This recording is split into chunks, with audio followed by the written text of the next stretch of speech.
How are you feeling about the car around here in that session today? Is it feeling better? No, not really. I think we did the best we could. I think with setup and we've been working flat out all weekend trying to get it to go quicker. But I just don't think the car's going to go that much faster. I definitely don't think we could compete with the guys up front. And I think we just have to accept that that's the way it is. And I think perhaps Charles was on a good start of his lap, but obviously didn't finish it. But maybe there's a couple more tenths there, but it wouldn't put us in the front row. But also the other guys had the medium tire, which I'm not really sure why we didn't consider it. We thought that the soft was, or we were told that the soft was the better one, so that's what we went with. The issues that were talked about after Spain, have they been fixed in the car? Fred said to us both of you had issues in Spain that you found out about afterwards, so that's all been fixed. So then tomorrow, can you enjoy the race tomorrow? Is it a data gathering exercise still for the team? Yeah. I mean, whether or not the issue could come back, but hopefully not. We've done everything we can to mitigate it, so I'm really hoping for a good day tomorrow. I mean, I really, really love this track. I would say this has been... every track I'm going to, it's the first time driving this Ferrari, and it's so much different, and this is very, very tricky to adapt to. But as I said, to be P5, hopefully I can fight from there. We've got new tyres, so we've got the new medium and the two new hards, so small advantage maybe to the cars ahead. And just still chasing that podium, so that's what I'm going to try and go for tomorrow. Is Lewis Hamilton really enjoying piloting a Ferrari, or are you simply resigned to winning again? His words after the classification in Canada have left everyone with more questions than answers. The classification of the Canada 2025 Grand Prix was a perfect radiography of the current state of Formula One and, particularly, of Lewis Hamilton's adaptation to his new life in Ferrari. But reducing this session to a simple result in the table would be an error. What happened in the Circuit Gilles Villeneuve that Saturday afternoon was a turning point, not only in sports terms, but also emotional and symbolic. Hamilton, 7 times world champion, arrived in Montreal dragging questions and expectations. The specialized press debated whether the movement to Ferrari was a decision promoted by nostalgia or a desperate act of reinvention. The paddock, meanwhile, breathed a mixture of skepticism and curiosity. But everything changed when the stopwatch began to count. From the free training, it was clear that Ferrari did not come with all the cards on the table. In fact, the previous sessions had sown doubts about the ability of the SF-25 to compete with consistency in a route that rewards traction in slow curve, stability in intense braking, and the ability to generate confidence to the pilot. Hamilton, however, found something different on Saturday. His return of 11,526 not only gave him the 5th position, it was an execution demonstration under pressure, precise track reading, and a feeling with the car that had not appeared so clearly so far this year. The most relevant was not the position per se, that it was already positive, but to whom it overcame and under what circumstances. Charles Leclerc, his teammate and Ferrari's banner pilot in recent years, could not approach the British performance. Nor did Kimi Antonelli, the young promise of Mercedes, nor Fernando Alonso, nor Carlos Sainz, nor McLaren, although many placed them as favorites in this circuit. And all this was achieved without the support of a large update package, without a perfect car, without an ideal set. This 5th place for any other pilot would have been a good classification. For Hamilton, it meant much more. It was the silent validation that his commitment to Ferrari was not crazy, that he could tame a new, different, sometimes frustrating machine, and still placed among the best. And all that on a grille where the margins in the top 10 were tiny, where any error condemned. This was the first tangible indication that Hamilton is not only adapting, but that he could be starting to mold Ferrari tailored. And when that happens, the story usually changes. The most revealing of the weekend in Canada was not the position on the grille, but the words that came out of Lewis Hamilton's mouth after getting off the car. Because for the first time in months, perhaps since his last year with Mercedes, the British pilot was shown as he is, without hiding after a corporate discourse or behind the shield of the experience. There were no incendiary statements, there were no evening criticisms, but there was raw sincerity and introspection that caught even their detractors. He said textually that he did not feel that he desperately need a good result. And although that phrase could be misunderstood as conformism, it is just the opposite.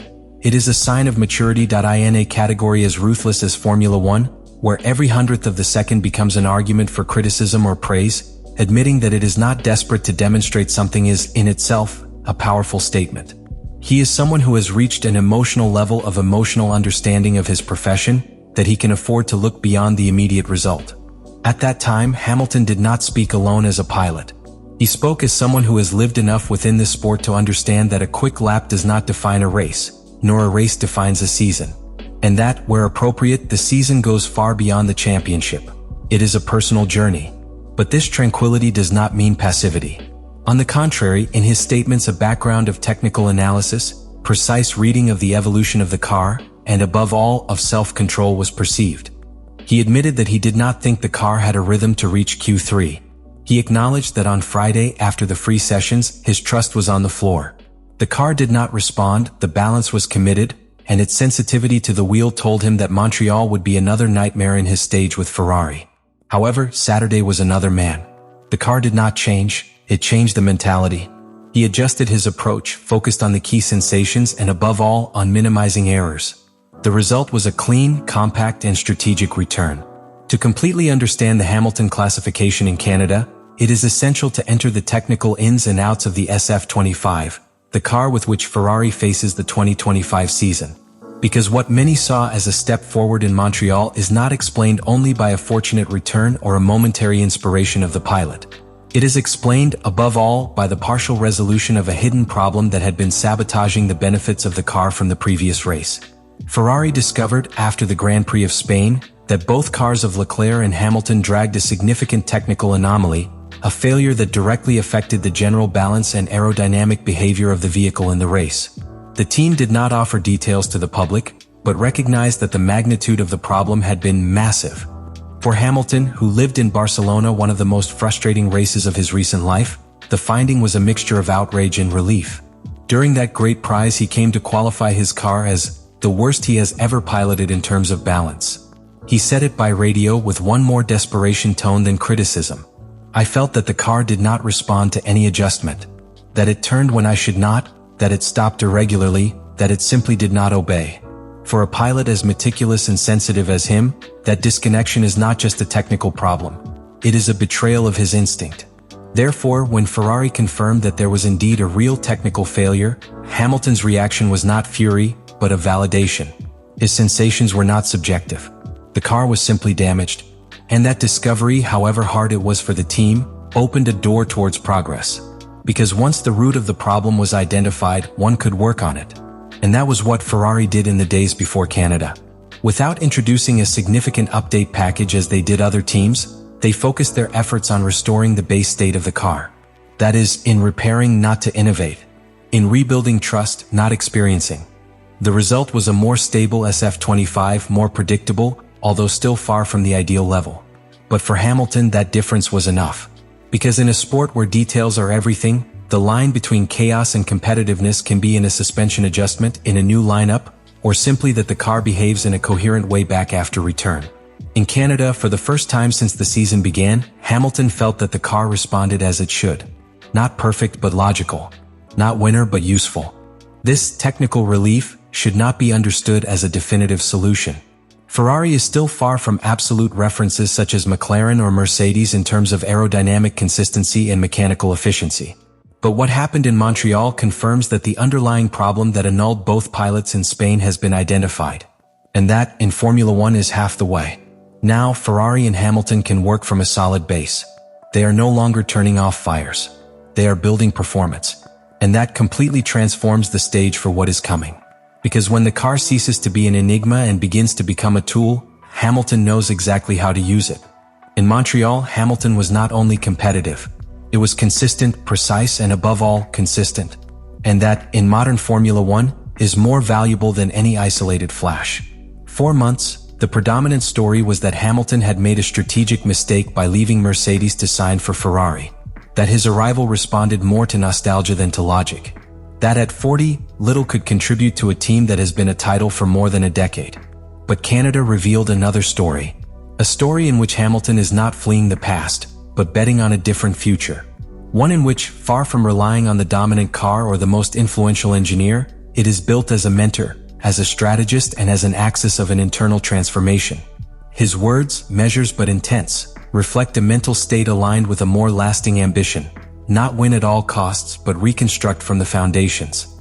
In a Formula One that punishes impatience, where changes are usually measured in tenths of second or 3-year contracts, Hamilton has opted for a more complex path. Not just want to pay, he wants to leave a legacy.